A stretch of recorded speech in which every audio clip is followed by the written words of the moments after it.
अस्सलाम वालेकुम। आज का जो हमारा जो टॉपिक है सेकेंड ईयर का जो है हम यानी कि चैप्टर जो है हम स्टार्ट कर रहे हैं एनालिटिकल ज्योमेट्री, जो कि हमारे पास यहाँ पर चैप्टर 7 मेंशन हो रहा है। और इस चैप्टर में जो है हमने यानी कि एनालिटिकल ज्योमेट्री को इंशाल्लाह पूरा अच्छे तरीके से हर एक्सरसाइज को प्रॉपर तरीके से इसको करेंगे, जिसमें हर एक्सरसाइज हम यानी कि सॉल्व करेंगे और हर एक क्वेश्चन को इंशाल्लाह कवर करेंगे। और वीडियोस जो हैं यानी कि आपके पास डिफरेंट डिफरेंट क्वेश्चंस जो हैं हर वीडियो के अंदर इंशाल्लाह हम अपलोड करते रहेंगे। इसी के साथ साथ सबसे पहले तो देखें एनालिटिकल ज्योमेट्री का जो है आपको यानी कि मतलब समझ रहा है।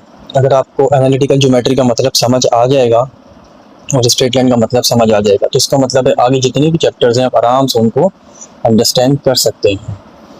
तो सबसे पहले तो देखें एनालिटिकल ज्योमेट्री का मतलब क्या है। एनालिटिकल ज्योमेट्री को समझने के लिए आप एनालिटिक का मतलब पहले अपने समझ रहे हैं, ठीक है। देखिए एनालिटिक जो है हमारे पास बेसिकली एनालिसिस से जो है ना लिंक करता है, ठीक है। एनालिसिस हम किस चीज़ को कहते हैं, मिसाल के तौर पर किसी भी चीज़ को सोचना, इमेजिन करना, तसव्वुर करना, ठीक है। तो यहाँ पर जो है हमने एनालिसिस जो करना है यानी कि तसव्वुर जो करना है, इमेजिन जो करना है, वो बेसिकली हमारे पास जो ज्योमेट्री है ना, ज्योमेट्री हमने इसके ऊपर एनालिटिकल या एनालिसिस जो है हमने बेसिकली करनी है। अब ज्योमेट्री जो है मैथमेटिक्स में हम किस चीज़ के लिए पढ़ते हैं, मिसाल के तौर पर मुख्तलिफ डिफरेंट शेप्स वगैरह हमारे पास यहाँ पर फिगर्स जो हमारे मैथमेटिक्स में होती हैं। मिसाल के तौर पर आप ट्राइंगल ले लें, ट्राइंगल की भी बहुत सारी टाइप्स हैं, इंशाल्लाह आगे जाकर आपको मैं बताऊँगा। फिर इसी तरीके से क्वाड्रेटल फिगर्स ले लें आप, जिसमें यानी कि आपके पास स्क्वायर आ जाएगा, रेक्टेंगल आ जाएगा। और इस तरह से यानी कि जो भी 4 लाइन से बनने वाली जो फिगर होगी आपके पास, चाहे ट्रेपेजियम है, चाहे वो रोम्बस है, चाहे इसी तरीके से आप कोई भी काइट ले लें, आप कोई भी फिगर आप ले लें जो 4 लाइन से मिलकर बनती है। इसी तरीके से आपके पास जो 5 लाइन से मिलकर जो यानी कि जो फिगर बनेगी वो आपके पास क्या होगी, पेंटागन। फिर इस तरीके से हेक्सागन। तो ज्योमेट्री में बेसिकली डिफरेंट शेप्स को जो है हम यानी कि पढ़ते हैं। अब यहाँ पर जो वर्ड आपके पास क्या आ रहा है, चैप्टर का जो नाम आ रहा है एनालिटिकल ज्योमेट्री, यानी कि आपने डिफरेंट जो है यानी डिफरेंट शेप्स के ऊपर एनालिसिस करना है, ठीक है, एनालिसिस करना है। यहाँ पर कोई ऐसा नहीं है कुछ भी कि आपने स्केल से या कंपास से या प्रोटेक्टर से कोई मेजरमेंट करनी है या कोई प्रॉपर एंगल वगैरह बनाना, नहीं, ऐसा कुछ भी नहीं है। वो छोटी क्लासेस में यानी कि हम अप्लाई करते थे, मगर जहाँ पर जो है हमने एनालिसिस करना है, कोई भी शेप, कोई भी डायग्राम, कोई भी फिगर के बारे में यहाँ पर हमें कहा जाएगा, उसके ऊपर अपनी मर्जी से इमेजिन करके हम डायग्राम जो है यानी कि मेंशन कर देंगे, बना देंगे, उसके ऊपर हम काम करेंगे। तो अब यहाँ पर देखें, अब आगे जो मैं बात करने जा रहा हूँ, अब मैं स्ट्रेट लाइन को थोड़ा सा आपको समझाता हूँ, ठीक है। क्योंकि अब स्ट्रेट लाइन आपको समझ आ जाएगी तो आपको पता चल जाएगा कि स्ट्रेट लाइन से बेसिकली जो ज्योमेट्री में जो हमारे पास जो शेप वगैरह होते हैं वो किस तरह से लाइन टू लाइन मिलकर मुख्तलिफ ट्राइंगल, स्क्वायर, रेक्टेंगल और डिफरेंट जो शेप्स हैं वो प्रॉपर बनते हैं, ठीक है। तो देखिए बेसिकली जो एनालिटिकल ज्योमेट्री का जो आगाज़ है, जो स्टार्टिंग पॉइंट है, वो बेसिकली है आपके पास एक लाइन से, यानी कि सपोज करिए आपके पास देखेंगे लाइन है, ठीक है। अब लाइन जो है अगर आप बना रहे हैं तो इसमें आप ये नोटिस करें कि कभी भी लाइन डायरेक्ट नहीं बनती। सबसे पहले देखिए वो ना पॉइंट्स बनेंगे, ठीक है। इसका मतलब यहाँ पर क्या आ जाता है कि numbers of points equal to 1 line, यानी कि अगर बहुत सारे आपके पास पॉइंट्स मिलेंगे तो वो आपके पास एक क्या बनाएगा, वो एक लाइन बनाकर आपको देगा, ठीक है। इसी तरह से अगर आप बहुत सारी लाइंस लें, बहुत सारी लाइंस लें, तो ये आपके पास एक क्या चीज़ बन रही है, ये आपके पास जो चीज़ बनेगी फिर बनेगी क्या, एक प्लेन, यानी कि एक सरफेस।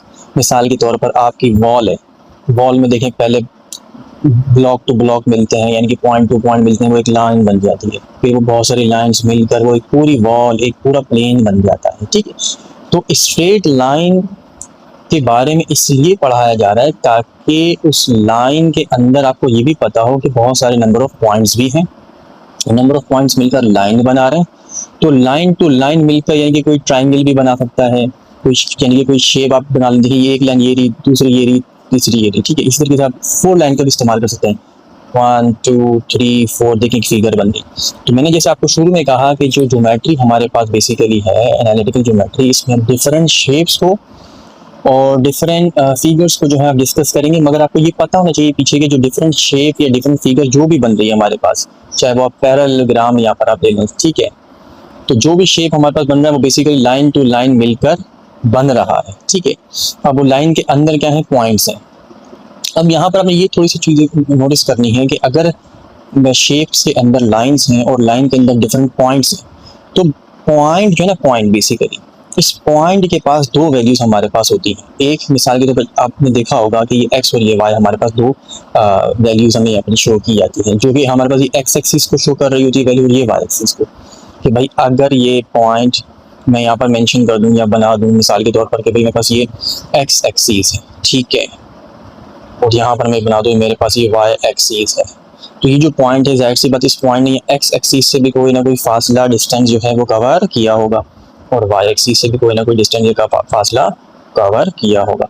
इसीलिए पहली जो वैल्यू है वो एक्स एक्सिस के डिस्टेंस को जो है वो मेंशन कर रही है, और जो वाई एक्सिस वाई जो है हमारे पास वो बेसिकली वाई एक्सिस के डिस्टेंस को मेंशन कर रहा है। अब यहाँ पर ये जो एक्स और वाई है बेसिकली इनके भी ना अपने खास नाम है, यानी कि एक्स को आप कहते हैं एक्सिसा, ठीक है, और वाई को आप कहते हैं ऑर्डिनेट, ठीक है, वाई को आप क्या कहते हैं ऑर्डिनेट। ये आपके पास एक्सिसा है, ये आपके पास एक्सिसा है एक्स, और ये वाई आपके पास क्या है ऑर्डिनेट। अगर मैं दोनों की बात करूँ, दोनों की, कि अगर मैं आपसे ये कहूँ कि भाई अगर हमारे पास ये पॉइंट है जो एक्स और वाई की वैल्यू रखता है, इसमें ये एक्स जो है हमारे पास क्या है एक्सिसा है, और वाई जो हमारे पास है ये ऑर्डिनेट है, तो फिर इन दोनों को क्या कहा जाएगा, इन दोनों को, ठीक है, तो आप इन दोनों को कहेंगे बेसिकली क्या, कोऑर्डिनेट्स, कोऑर्डिनेट्स, ठीक है। तो एक पॉइंट में आप देखें, जब आप चैप्टर स्टार्ट करेंगे, एक्सरसाइज स्टार्ट करेंगे, देखिए वहाँ पर बहुत सारी जगह पर लिखा होगा कि एक पॉइंट है आपके पास जिसके कोऑर्डिनेट्स का मतलब क्या है, एक्स और वाई की वैल्यू आपको मेंशन की जाएगी, और आपसे फिर कहा जाएगा कि आपने क्या करना है, इन पॉइंट्स की मदद से आपको जो एक लाइन मिसाल के तौर पर दी हुई है, आप यहाँ पर इसको इस तरह से समझ लें कि अगर मैं आपको एक लाइन दे रहा हूँ, ठीक है, आपको स्टार्टिंग का पॉइंट और लास्ट एंडिंग का पॉइंट आपको यानी कि ये इस क्वेश्चन में एक्सरसाइज में हमें मिलेगा, ठीक है।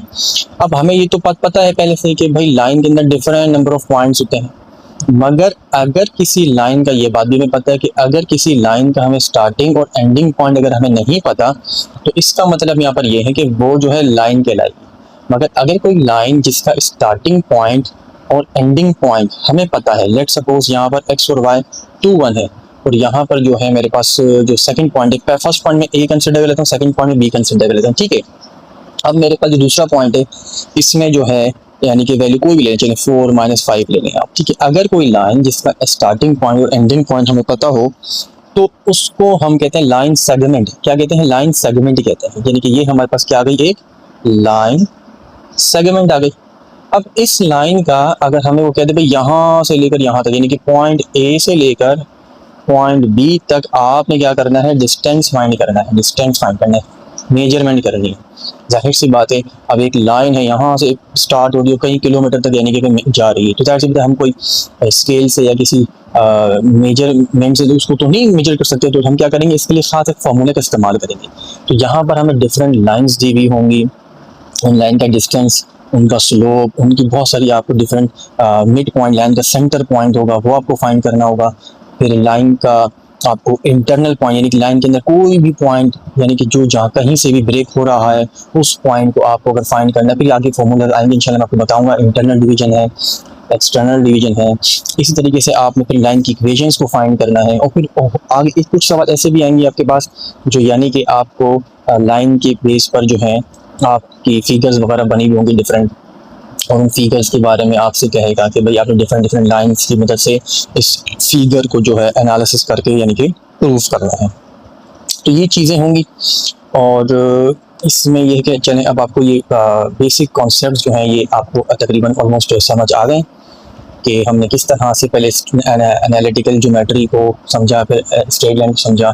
स्ट्रेट लाइन के कितने नंबर ऑफ पॉइंट्स होते हैं, वो मिलकर एक लाइन बनाते हैं, फिर उन लाइन से मिलकर डिफरेंट फिगर, डिफरेंट शेप्स जो है वो प्रॉपर तरीके से बनते हैं, और फिर ये जो लाइन के अंदर जो पॉइंट है इसके अंदर जो एक्स और वाई की वैल्यू है वो उनको क्या कहा जाता है, और दोनों एक्स और वाई की वैल्यू को कोऑर्डिनेट्स कहा जाता है, ठीक है। और फिर लाइन सेगमेंट हमें यहाँ दी हुई होगी, और हमें इंशाल्लाह इसकी मदद से डिफरेंट चीज़ें जो हैं फार्मूलाज की मदद से इसमें हमें यूज़ करनी होंगी। तो चलते हैं एक्सरसाइज का आगाज़ करते हैं, ठीक है। तो चलें अब देखें, अब हमारे पास जो है ये एक्सरसाइज हमारे पास आ गई है।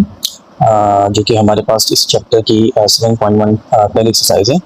इंट्रोडक्शन आपको समझ आ गया कि इस चैप्टर में एनालिटिकल ज्योमेट्री का क्या मतलब है। और एक्सरसाइज में लेकिन सबसे पहले जो हमारे पास सवाल जो हमारे पास आ रहा है वो आ रहा है क्वेश्चन नंबर 1। मैं आपको बुक में भी यानी कि दिखा देता हूँ कि आप बुक में भी देख सकते हैं कि जो हमारे पास एक्सरसाइज है जो कि 7.1 है और क्वेश्चन नंबर 1 में लिखा हुआ है find the distance between the following pair of points.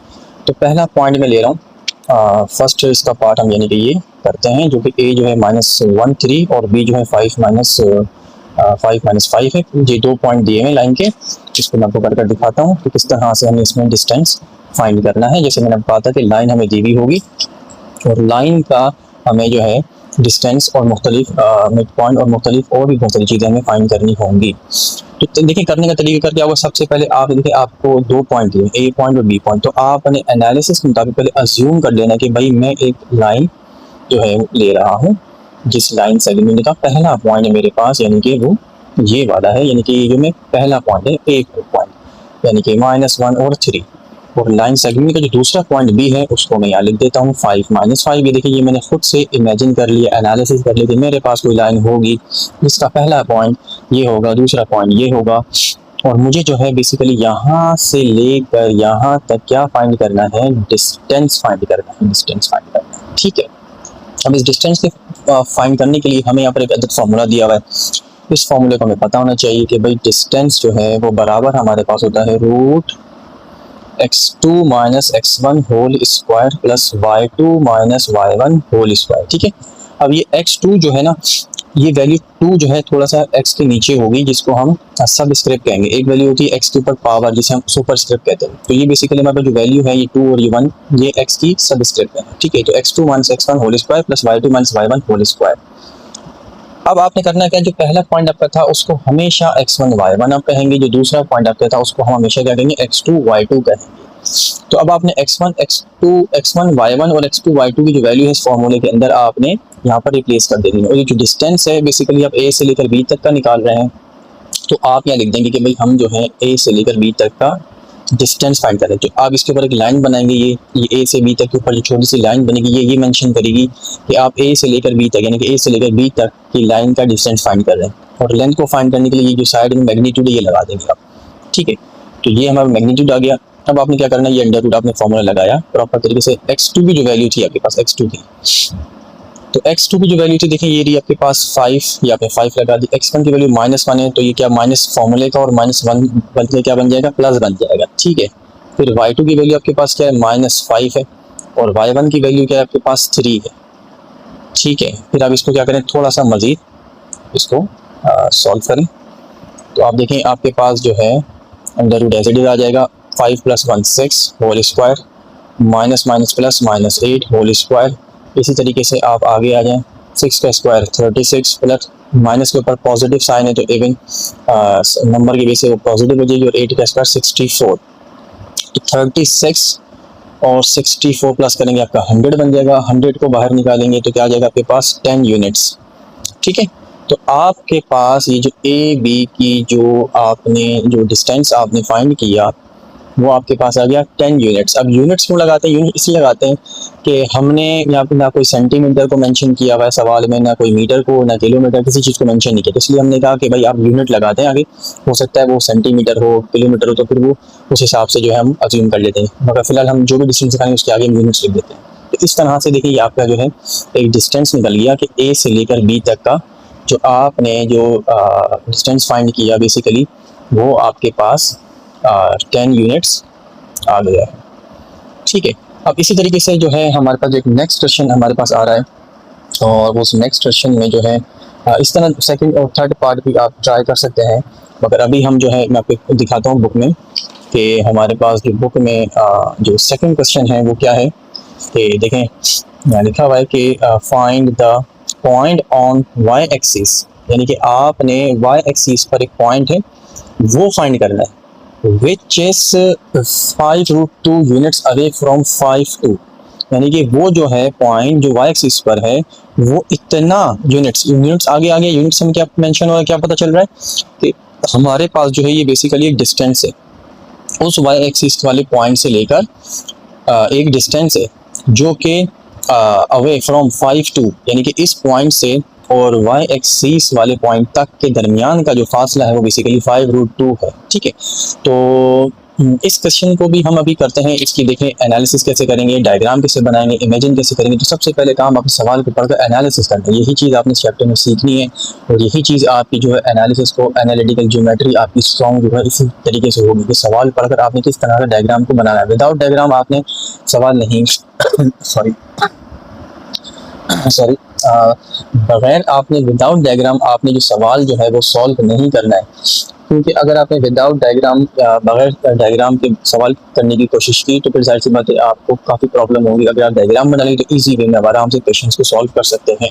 तो चलें इसी क्वेश्चन को आगे जो है हम यानी कि सॉल्व करते हैं। ये हमारे पास क्वेश्चन नंबर 2 है और यहाँ पर देखिए सबसे पहले आपने करना क्या है कि आपने एक्स एक्सीस और वाई एक्सीस जो है ना पहले बना देनी है। ठीक है, और उस सवाल में हमें क्या कहा गया था कि एक लाइन है जो कि वाई एक्सिस को कट करते हुए जा रही है और वाई एक्सिस पर जो है क्या है एक पॉइंट है, उस पॉइंट को हमें फाइंड करना है। ठीक है, और ये वाई एक्सिस हमारे पास आ गया है, ये हमारे पास एक्स एक्सिस हमारे पास आ गया है। ठीक है, अब हमें बेसिकली ये पॉइंट फाइंड करना है। इस पॉइंट को आप चाहे एक नाम दे सकते हैं ए पॉइंट, और ये दूसरा पॉइंट था बी। इसको आप उसमें नाम मेंशन नहीं है, आप उसमें नाम दे सकते हैं, कोई मसला नहीं है। आप देख सकते हैं बुक में कि यहाँ पर सवाल में क्या लिखा हुआ है कि आपने जो वाई एक्सिस पे जो find the point on Y axis पे जो पॉइंट है वो आपने जो है क्या करना है फाइंड करना है। ठीक है, अब उसका जो फासला कितना दिया है 5√2 दिया हुआ है। तो आप क्या करेंगे कि यहाँ से लेकर यहाँ तक लिखेंगे भाई 5√2 जो है यूनिट्स हमें जो है क्या दिया हुआ है डिस्टेंस दिया हुआ है, वो बेसिकली ए से बी तक के दरमियान का फासला है। और फिर इनके जो आपके पास जो कोऑर्डिनेट्स हैं वो आप लिख लें कि जो सेकंड वाला जो पॉइंट था हमारे पास बेसिकली क्या था वो 5,2 था, और जो वाई एक्सिस पे पॉइंट है इसका क्या करेंगे। देखें अब मैंने इसको शुरू में क्यों नहीं लिखा, मैंने इसलिए नहीं लिखा ताकि आपको मैं यहाँ समझा सकूं कि कभी भी देखिए लाइन अगर आपके पास वाई एक्सिस से कट होते हुए जा रही है तो उसका अपोजिट यानी कि उस देखिए पॉइंट के पास दो वैल्यूज होती है ना, एक्स होती है और एक वाई होती है। अगर लाइन वाई एक्सिस से कट करते हुए जा रही है तो एक्स वाली वैल्यू हमेशा 0 होगी और वाई वैल्यू हमें पता नहीं है, क्योंकि बेसिकली यही तो हमें फाइंड करने को सवाल में कहा है। बस आपने ये प्रॉपर्टी, ये कंडीशन जो है आपको कहीं लिखी भी नहीं होगी, कहीं बताएंगे नहीं, आपको पता होनी चाहिए कि अगर लाइन आपके पास वाई एक्सिस से कट हो रही है तो उस पॉइंट का एक्स एक्सिस जो 0 होगा। तो अगर सपोज करें इसी तरह से अगर एक्स एक्सिस से लाइन कट हो रही होती तो यहाँ कोई भी पॉइंट बनता तो उस पॉइंट का वाई वैल्यू क्या होती 0 होती। तो हमेशा अपोजिट होता है, अगर एक्स एक्सिस पे लाइन कट हो रही है तो वाई वैल्यू 0, अगर वाई एक्सिस पे लाइन कट कर रहे हैं हम तो एक्स वाली वैल्यू 0 होगी। ठीक है, तो अब देखिए इस लिहाज से ये हमारा ए पॉइंट जो बनेगा वो 0 और वाई बनेगा। ये सवाल मेंशन नहीं था, ये प्रॉपर्टी हमें पता होनी चाहिए, इस लिहाज से फिर हम पॉइंट को बना लेंगे। तो भाई लाइन वाई एक्सिस से कट हो रही थी इसलिए हमने एक्स एक्सिस को 0 कंसिडर कर लिया और वाई वाई रहेगा। और दूसरा पॉइंट हमें जो था वो 5 दिया हुआ था, उसमें बताया हुआ था कि अवे फ्रॉम दिस यानी कि इस बी पॉइंट से ए तक का दरमियान का जो फासला है वो बेसिकली कितना है 5√2 है। तो अब हम क्या करेंगे, चलिए सवाल को सॉल्व करेंगे। तो यहाँ सबसे पहले आपने क्या लिखा, डिस्टेंस का आपने फार्मूला अपने पास लिख दिया कि भाई ये हमें पता है कि भाई x2 minus x1 plus y2 minus y1 whole square हमारे पास फॉर्मूला है। अब ये फॉर्मूला हम लगा क्यों रहे हैं डिस्टेंस का, वो इसलिए लगा रहे हैं क्योंकि सवाल में हम देखें डिस्टेंस दिया हुआ है। अगर कोई चीज़ दी हुई है डिस्टेंस, इसका मतलब हम वही फॉर्मूला लगा कर डिस्टेंस की जगह पर जो है हम यानी कि वही सेम वैल्यू जो है कोट कर सकते हैं 5√2 क्योंकि वो गिवन है। इसी तरह से आप जो है लाइन का जो मैं आपको बताया था पहला जो पॉइंट हमारे पास होता है, आपने बताया पहला पॉइंट जो होता है हमारे पास हमेशा क्या होता है x1 y1 और दूसरा जो पॉइंट होगा वो x2 y2 होगा। तो इस लिहाज से जो है अगर हम इसको वैल्यूज़ को पुट करें तो x2 हमारे पास जो बन रहा है वो 5 बन रहा है और x1 हमारे पास देखें यहाँ आप देख सकते हैं x2 मैंने यहाँ लिखा हुआ है x2 5 है तो मैंने यहाँ पर 5 लिख दिया है और x1 मेरे पास जो है क्या है 0 तो मैं 0 यहाँ लिख दूँगा। फिर y2 को आप थोड़ा सा देखें थोड़ा सा ऊपर अगर तो y2 मेरे पास 2 है तो मैंने यहाँ पर क्या किया y2 की जगह पर 2 पुट कर दिया और y1 मेरे पास देखें यहाँ y है तो मैं खाली यहाँ y लिख दूँगा होल स्क्वायर। ठीक है, अब इसको थोड़ा सा आपने क्या करना है सिंप्लीफाई करना है यानी कि 5√2 एज इट इज़ रहेगा और रूट के अंदर 5 माइनस 0 करेंगे तो 5 आ जाएगा ये होल स्क्वायर और ये 2 minus Y as it is छोड़ देंगे। ठीक है, अब आपने क्या करना है 5√2 इज इक्वल टू 5 का स्क्वायर क्या होता है 25 plus 2 minus Y whole square. ठीक है, अब आप मजीद इसको सॉल्व नहीं करेंगे, क्या करेंगे, अपने रूट को कैंसिल करना है। रूट को कैंसिल करने के लिए हम क्या करेंगे कि स्क्वायरिंग ऑन बोथ साइड करेंगे, स्क्वायरिंग ऑन बोथ साइड। तो स्क्वायरिंग ऑन बोथ साइड से क्या हो जाएगा कि आपके ऊपर 5√2 के ऊपर स्क्वायर आ जाएगा और राइट साइड पर भी आप यानी कि इस रूट के ऊपर स्क्वायर यानी कि इस तरह से लगा देंगे। ठीक है, जो कि वैल्यू में 25 + 2 माइनस वाई है। तो ये स्क्वायर रूट क्या हो गया, कैंसिल हो गया, और ये 5 का स्क्वायर यहाँ पर क्या हो गया, 25 हो गया, और ये रूट इससे कैंसिल हो जाएगा तो अंदर 2 रिमेनिंग बचेगा। 25 + 2 माइनस वाई होल स्क्वायर यहाँ पर लिखा हुआ था, सही। तो ये मैं क्या करूँगा कि 2 माइनस वाई होल स्क्वायर को ऐसे ही छोड़ दूंगा। फिर मज़ीद अगर आप थोड़ा सा देखें तो ये 25 2 = 50 = 25 + 2 माइनस वाई होल स्क्वायर। इस 25 को आप लेफ्ट साइड पे शिफ्ट करें, 50 माइनस का 25 = 2 माइनस वाई होल स्क्वायर। तो 50 में से अगर आप 25 माइनस करते हैं तो क्या बचता है, 25 = 2 माइनस वाई होल स्क्वायर। फिर इसको थोड़ा सा क्या करें, इस वाली वैल्यू को लेफ्ट साइड पे लिखें, 2 माइनस वाई होल स्क्वायर, क्योंकि हमें वाई को फाइंड करना है, और 25 को राइट साइड पे लिख लें इस तरह से। ठीक है, अब आप क्या करेंगे कि 25 यानी स्क्वायर को हमने हटाना है, जिस तरह से हमने रूट को हटाने के लिए स्क्वायरिंग की थी, अब हमें स्क्वायर को हटाना है। तो स्क्वायर को हटाने के लिए हम क्या करेंगे, तो रूट ऑन बोथ साइड लिखेंगे, यानी कि रूट हम ले रहे हैं ऑन बोथ साइड। ठीक है, तो जब आप रूट यानी कि बोथ साइड लेंगे तो आपके पास जो है यानी कि सिचुएशन जो है कुछ इस तरह से आ जाएगी। मैं आपको यहाँ पर करके दिखा देता हूँ। ठीक है, एक सेकेंड, इसको मैं यहीं पर ही यहाँ लिख लेता हूँ। तो मेरे पास जो बेसिकली कंडीशन है वो मेरे पास है कुछ इस तरह से, 2 माइनस,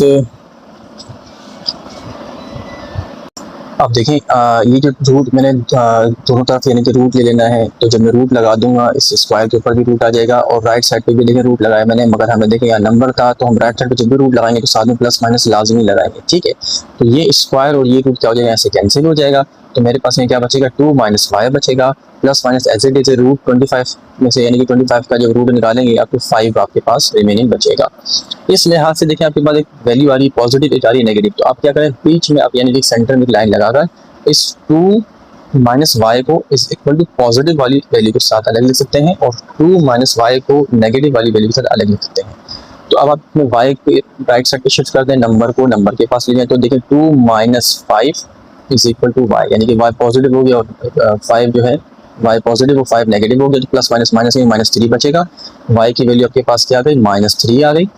अब आपने जो पॉइंट पीछे निकालना था, ए पॉइंट बेसिकली जो वाई एक्सिस पर था वो 0 और वाई था ना, तो हम डायग्राम में शुरू में बनाया था। तो इस लिहाज से देखें 0 तो 0 ही रहेगा, मगर वाई की वैल्यू हमने क्या निकाल ली, -3 निकाल ली। इसका मतलब ए पॉइंट जो हमारे पास आ रहा है वो 0 -3 या तो होगा, और या तो जब हम वैल्यू यहाँ से वाई की निकालेंगे तो एक पॉइंट दूसरा यहाँ पर बनेगा, तो या तो वो वाला पॉइंट यानी कि उस वाई एक्सिस पर होगा, जो इसका हमारा आंसर होगा। तो यहाँ पर भी देखें वाई की वैल्यू को निकाल सकते हैं, वाई को राइट साइड पे ले जाए, नंबर बदल लिया, तो 2 + 5 = वाई। वाई पॉजिटिव हो गया और -5 जो था वो पॉजिटिव, यहाँ पॉजिटिव हो जाएगा, अगर ये 7 बन जाएगा, ये वाई की वैल्यू जो 7 आ गई। इस लिहाज से जो ए की जो वैल्यू थी वो 0 वाई थी, तो हमारे पास अब आंसर क्या था, 0,7। तो या तो हमारे पास वो जो वाई एक्सिस पे जो पॉइंट था ए जो 0 और वाई था, या तो वो 0 - 3 होगा या तो 0,7 होगा। तो यही जो है हमारा इसका आंसर है।